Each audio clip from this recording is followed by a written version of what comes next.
Foi o pior início da história do Rio de Janeiro, de um novo governo, de que eu tenha notícia, pelo menos desde o final da ditadura.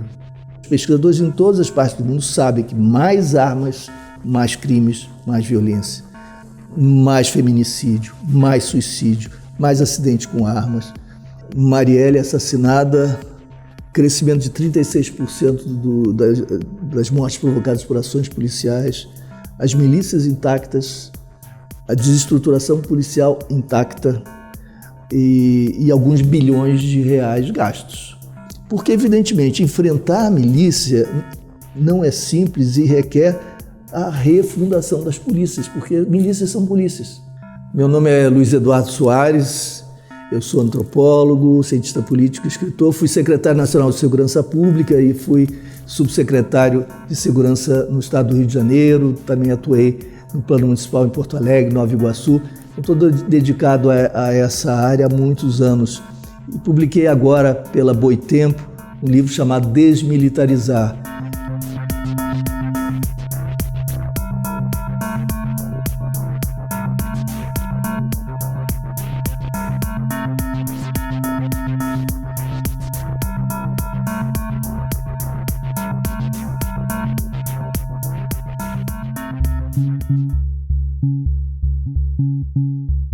As pessoas compraram um gato por lebre, porque ele anuncia e promete autoridade, rigor no combate ao crime, e as pessoas vão colher de novo, porque esse é um processo renovado, mas agora com mais intensidade, anarquia policial, degradação institucional, cumplicidade crescente entre segmentos policiais e o crime, e mais violência, mais brutalidade, e desenvolvimento das milícias e desses nichos autônomos mafiosos.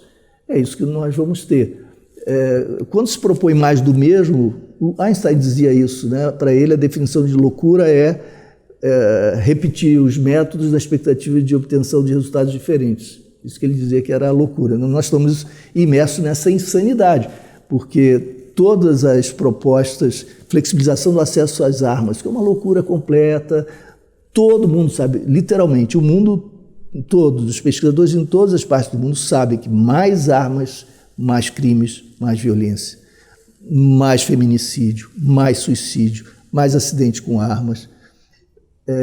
Isso é mais do que reconhecido. Os que negam são os que estão recebendo, isso posso lhe dizer, porque é patente, ou estão ignorando as pesquisas e pensam com sua cabeça e tal, mas sem conhecimento, ou simplesmente estão a serviço do lobby de armas, a começar pelo lobby norte-americano, né, que é muito poderoso, porque quem a sério se devote à pesquisa sabe que mais armas implicam mais crimes. Então, primeiro, flexibilização no acesso de armas, mais crimes, fortalecimento das milícias, mais armas, mais autonomização na ponta, mais anarquia policial, depois, excludente de ilicitude, mais violência policial, mais brutalidade policial, que já corresponde, no Rio de Janeiro, como eu dizia, a 1/3 praticamente dos homicídios perpetrados. Então, nós vamos aí ter mais mortes, né?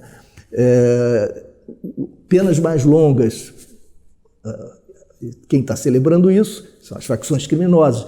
Mais força de trabalho gratuita para fortalecimento dentro das prisões desses núcleos. Nenhuma palavra é dada sobre mudança do sistema penitenciário, sobre respeito à LEP em absoluto. Então, mais força às facções criminosas, destruindo mais gerações de jovens. Plea bargain, que é uma proposta de atribuição ao Ministério Público do poder soberano de negociar com o suspeito uma punição, que pode ser o encarceramento, ainda que diminuindo-se a pena na suposição de que houvesse pena. Então, o réu, o suspeito, aceita uma certa negociação, sob que condições? O Ministério Público lhe dizendo que ele provavelmente seria condenado a mais anos se não aceitasse a culpa e se não admitisse, então, cumprir aquela pena. Isso implicou nos Estados Unidos a explosão do encarceramento. Aqui não será diferente, porque isso significa o fim do inquérito, o fim do processo, o fim da presença da justiça nessa condição toda e mesmo da polícia. O Ministério Público se fortalece, o novo tenentismo togado, como disse o professor Werneck Viana, com o seu punitivismo moralista, com as suas bandeiras, e isso vai tornando o Ministério Público um ator que vai se convertendo num perigo, num risco para a democracia, ainda que o Ministério Público seja tão importante para nós. Então, esse caminho é o caminho de fortalecimento de todos os nossos venenos e tóxicos, todos os nossos problemas, todas as nossas deficiências. Nenhuma palavra para a mudança das polícias e nenhuma forma efetiva de combate às milícias, apesar de haver referências negativas à milícia, nada efetivamente que implique a redução do poder das milícias.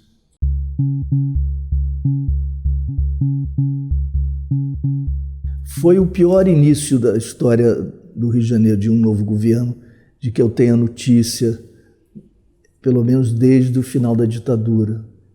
Antes eram situações tão distintas, né? Porque o governador assume com mais ousadia do que o presidente na disposição de afrontar a legalidade e de afrontar a Constituição. São bravatas sucessivas que, para nossa perplexidade, deixam de ser bravatas e passam a ser performances indutoras de práticas. Quando o governador monta uma cena teatral, cinematográfica, diante de um helicóptero, ao lado de policiais e de um prefeito, o prefeito de Angra dos Reis, dizendo que agora acabou a bandidagem, vai acabar a bandidagem, vamos agora começar a extinguir, eliminar a bandidagem, etc. E entram no helicóptero e ele ainda faz o gesto antes de entrar, dirigindo-se à câmera. Ou seja, venham comigo, vamos juntos.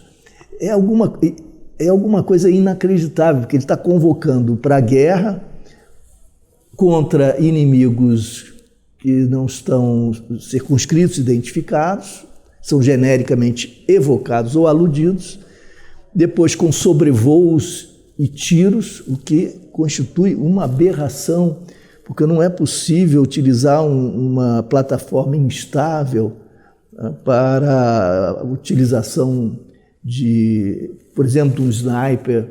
Isso não é adequado e só é aceitável em caso limite, quando, por exemplo, uma força policial está sob cerco, sem nenhuma possibilidade alternativa. Então, quaisquer recursos para a salvação da vida se justificam, etc. Em casos absolutamente extremos, isso jamais poderia ser um método de abordagem de questão criminal. Enquanto isso, as milícias vão muito bem, obrigado, da investigação não se fala, e o governador posando de guerreiro, o que é, sob todos os pontos de vista, equivocado. Eu escrevi longamente sobre isso, não vou me deter. A deputada Renata Souza, inclusive, deputada no Rio de Janeiro, da Assembleia Legislativa do Rio, pelo PSOL, apresentou a um organismo internacional uma denúncia contra o governador, com toda a razão. Nós devemos apresentar denúncias em todos os fóruns, em todas as instâncias, e criar pelo menos algum constrangimento que gere no governador, o mínimo de pudor, ele que tem uma formação de juiz, né? Porque ele tem dito reiteradamente que é pré-candidato à presidência da República e que é essa trilha de sangue para conduzi-lo ao Planalto, na suposição de que ele vai destruir inimigos, como se nós estivéssemos numa guerra, sabendo-se que, quando eu digo isso, talvez alguém diga, mas não há elementos de guerra, nós não precisamos da força, etc. A grande ilusão é a suposição de que esses problemas da segurança pudessem ser resolvidos com uma bala de prata, de uma forma rudimentar e simplista. Nós estamos vendo aqui esse caminho conduz. Para que a gente reitere esse contexto Rio de Janeiro, a gravidade do contexto, de 2003 a 2018 nós tivemos 15.061 pessoas mortas por ações policiais. E só nos 3 primeiros meses desse ano, reitero, 434. É um recorde. Então nós estamos falando de alguma coisa muito objetiva. Execuções extrajudiciais no estado do Rio de Janeiro são um enorme problema. As milícias são originárias da violência policial, por conta da anarquia na base que isso acaba gerando, por conta do estímulo que isso representa para a corrupção. Grupos autônomos vão se formando, seja à sombra do problema orçamentário do qual lhe falara, seja por conta dessa indução que provém da licença para matar, ou por conta do desenvolvimento de grupos de extermínio. Há uma série de fatores confluentes que acabam se convertendo nesse fenômeno que nós chamamos de milícias. São grupos de policiais que atuam em determinados territórios, hoje já representam um poder muito maior do que o do tráfico de drogas. Eles se impõem sobre as comunidades, taxando todas as atividades econômicas em curso, todos os negócios existentes, inclusive o acesso à terra, promovendo, inclusive, migrações da Baixada Fluminense, oferecendo vantagens imóveis a preços excepcionais, etc., por conta de construções que são ilegais, inteiramente ilegais, e apropriações de terrenos também que são ilegais, ou se apropriam de projetos populares de habitação, dominam Minha Casa Minha Vida, etc., exploram todos os ramos e dão exemplos de que é preciso obedecer, inicialmente com torturas, suplícios públicos e execuções públicas, e depois que o nome milícia passou a estar associado a crime, muito evidentemente, porque de início as autoridades negavam isso. Quando se torna patente que se trata de crime, de atividade criminosa, eles passam a agir de modo mais discreto, matando da mesma maneira, mas com cemitérios clandestinos, sem a exibição dos suplícios. Mas a imposição de força no dia a dia é a mesma. Essas ações começam a estimular pretensões políticas por parte de milicianos. Quando a gente tinha o tráfico negociava com candidatos o acesso aos territórios, ou até o acesso monopolista, exclusivo, era mais caro.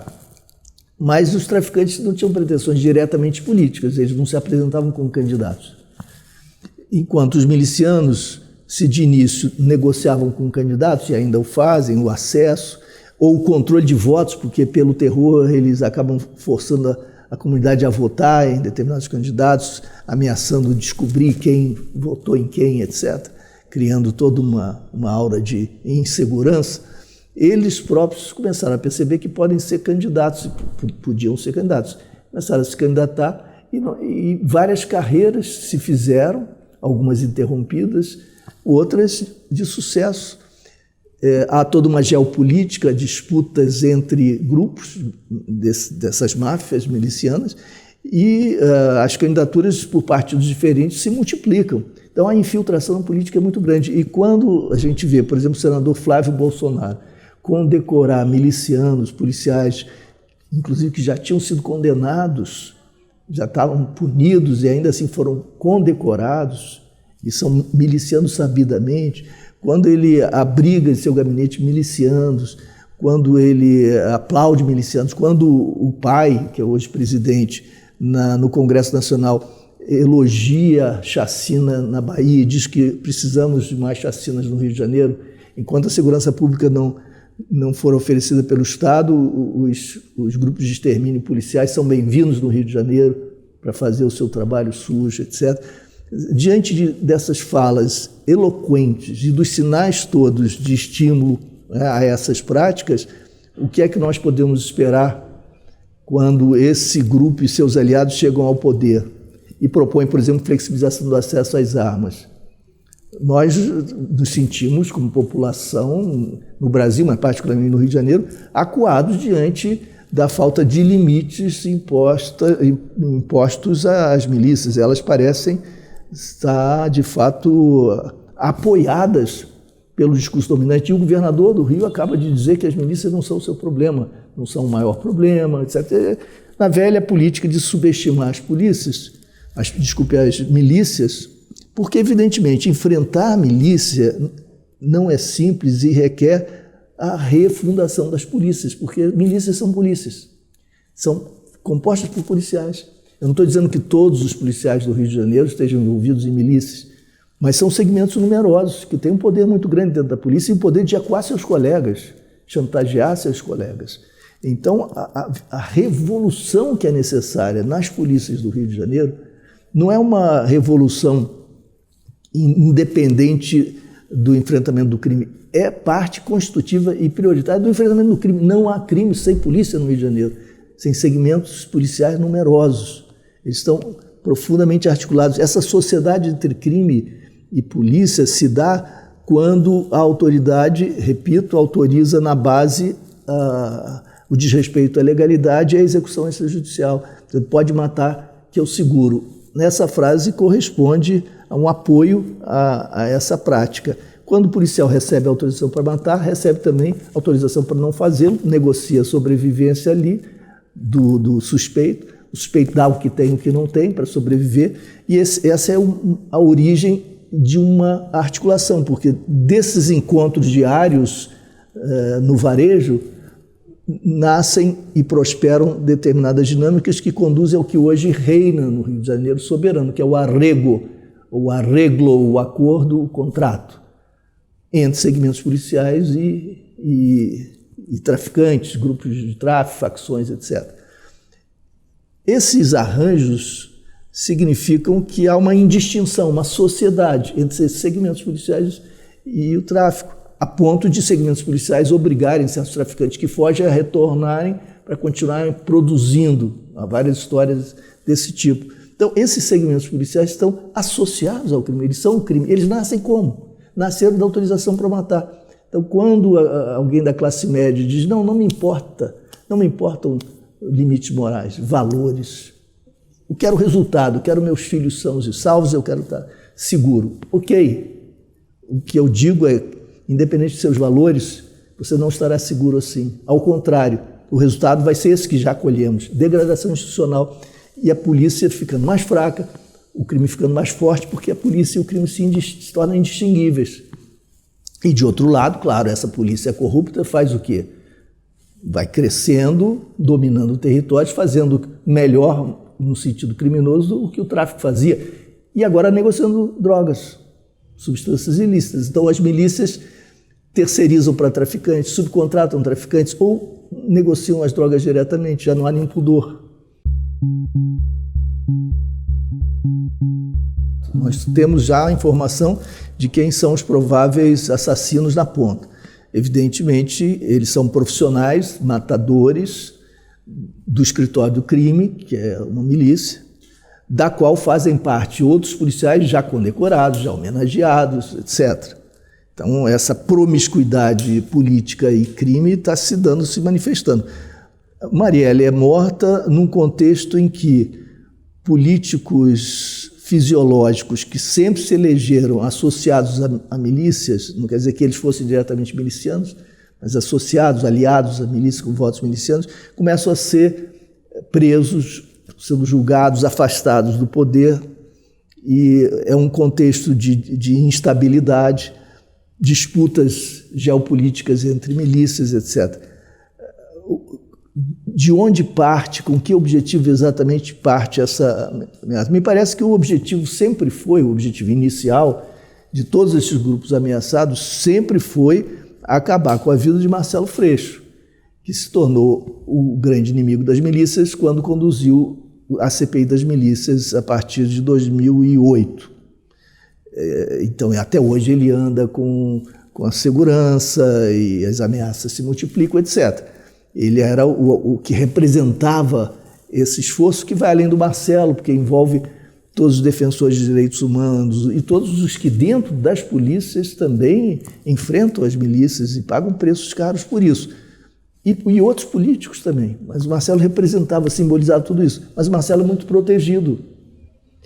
Então, o que me ocorre é que a Marielle teria sido o alvo possível para esse crime que buscava, de alguma maneira, eliminar a fonte de problemas, porque a política democrática efetivamente comprometida com os direitos humanos é o grande obstáculo das milícias. Não são tiros a esmo. E na medida em que se constitui uma hegemonia moral, intelectual, política, legalista, de defesa da Constituição, dos direitos humanos, as milícias começam a ser acuadas e todo esse nicho corrompido, esses segmentos institucionais corrompidos, inclusive políticos, né? É o que me é dado pensar pelo que eu conheço até hoje.